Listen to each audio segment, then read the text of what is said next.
fans, it's time for a new segment. It's called Guess That Player. He averaged 1.7 goals in his first year, 1.9 goals in his second year, is below average in goal kicking accuracy, is 21 years old, still finding his way in the AFL system. G'day footy fans, welcome back to the channel. My name's Jeremy. Today I'm talking about a young forward who may well be the best forward in the comp in a few years' time. Have you guessed who it is yet? I'll give you some time to think. Weighing in at 202 centimetres, 97 kilos, we have Max King. Look, Max had a slow start to his AFL career. In 2019, he played some good VFL football and was about to get the call up, but he got a broken ankle. So he didn't end up debuting until 2020. For this man in 2020, he was just getting up to speed with the AFL and secured the system. It wasn't until 2021 that we saw Max's full potential, just how good he might be. Against the Eagles, he kicked 6 goals and had 8 contested marks. He single-handedly kept St Kilda in the game. So how do we understand how Max King might develop? If only there was another forward in the AFL who was a similar size, a similar build, a good contested mark, and has maybe played, I don't know, 20 or so more games than him. Twins, Basil, twin. Of course, he's a twin. Ben King, let's have a look. So Ben King went from 25 goals in his second year to 47 goals in his third year. And even accounting for the shortened quarters in the 2020 year, that's still about a 20% increase in goals. Do I think that Max King is going to increase his goal output by 20% in 2022? Well, yes, and then some. I'll explain why. Let's have a look at the accuracy of these two players. I know what you're thinking. Why is he showing me this? I mean, it clearly shows that Ben is the much better forward. He kicks more goals and he's a 58% accuracy compared to only 48. Son of a bitch, Paul, why didn't you just go home? Here we can see the accuracy of Ben King and Max King.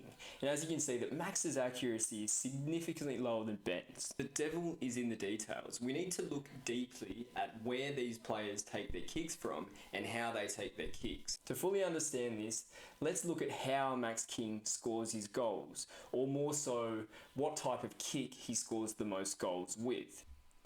Max is actually quite a good set shot, with 51% accuracy from his set shot. Compare that to Ben King and that's quite close. But he falls down when you look at general play. Max King accuracy is only 30%, whereas Ben's is sitting up at 54%. Here's what happens when he snaps the ball. And here's what happens when he has a set shot from about 50 metres out. Do you see how much steadier he looks? He kicks the ball truly and easily makes the distance. So it's clear that Max King's best way of kicking goals is from a set shot. Furthermore, you have shots from 0 to 24 metres with a 61% accuracy. Compare that to Ben's at 91, which is absolutely outstanding. And then you compare shots between 25 and 49 metres, and Max King again is not quite as good as Ben King. But this is where I start to get excited. Have a look at kicks from 50 plus metres out, and Max King sits at 43%. And I know that doesn't sound so high to you, but he's sitting in the elite category with players like Tex Walker and Buddy Franklin. These are the types of forwards that can completely open the game, because even if the defence decides to flood back, King still has the ability to lead all the way out to the forward 50 arc and beyond, and is still able to slot a goal fairly consistently from there. 50 metres out, he has an accuracy of over 40%. That's pretty damn good. Snap kicks you can teach anyone, but kicking a good set shot is an art that seems to be lost in the modern game. Furthermore, let's look at what happened in the last 10 games of the 2021 season. Max King kicked a goal in each of these games. His accuracy was 65%. Happy learned how to putt. Uh-oh. This was mostly off the back of his set shot kicking. And then we look at contested marking. Max's contested marking is something special. He takes about 73% of his marks contested and 27% of his marks on lead. I'm not sure whether this is a factor of Max not moving enough for the ball, or the way that St Kilda have set up their forward line to give Max space or the ability to contest the mark. Either way, if he can keep marking contested balls like this, he's going to be damaging in 2022. But it's not just the statistics that tell a story. Look how quick and athletic Max can be. You can see here that the defender is pushing him out of the way forward, and he wheels around, picks up the ball and passes it to his player to set up the goal. How many 202cm players can do this in the AFL today?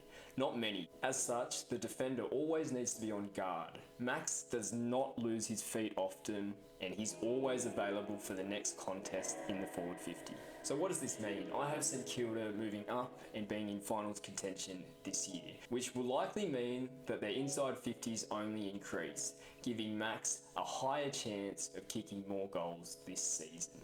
He averaged over 2 goals for the last 10 games last season. I actually have Max kicking 50 plus this year, as long as he doesn't get injured. And I think of all the forwards in the comp, Max has the most upside.